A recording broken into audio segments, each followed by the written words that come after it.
በመጽሐፍ ቅዱስ ውስጥ ሰዶምና ገሞራ የተባሉ ሁለት ከተሞች ነበሩ።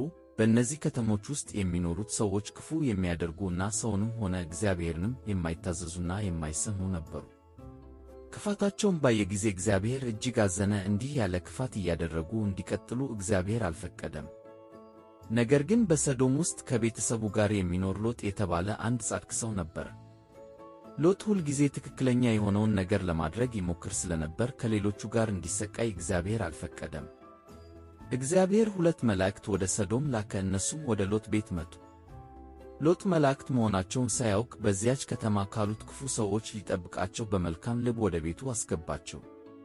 የሰዶም ሰዎች እንግዶቹን ባዩ ጊዜ ክፉ ነገር ሊያደርጉባቸው አስበው በሎጥ ቤት ዙሪያ ተሰበሰቡ። ወደ ውጭ እንዲያወጣቸው ጠየቁት።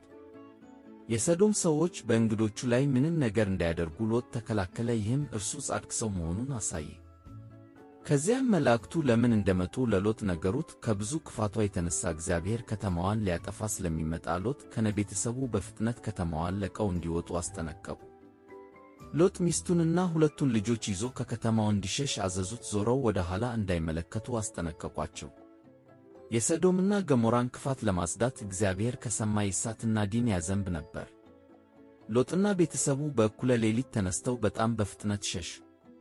እነሱ ሲሸሹ እሳት ከሰማይ ዘነበ። እሳቱም ሰዶምና ገሞራን ሙሉ በሙሉ አጠፋ። ነገር ግን የሎጥ ሚስት የተነገራቸውን ማስጠንቀቂያ አልታዘዘችም። በከተማ ውስጥ ምን እየሆነ እንደነበር ለማየት ወደ ኋላ ተመለከተች። ወዲያው የጨው ሐውልት ሆነች። ሎጥና ልጆቹ የታዘዙትን ትእዛዝ ስለሰሙ እና ስለታዘዙ ከእሳቱ አመለጡ። ከዚህ ታሪክ የምንማረው ትልቁ ቁም ነገር አድርጉ የተባልነውን መልካም ነገር ከማድረግ ይልቅ ክፉ ነገር የምናደርግ ከሆነ እግዚአብሔር ያዝንብናል።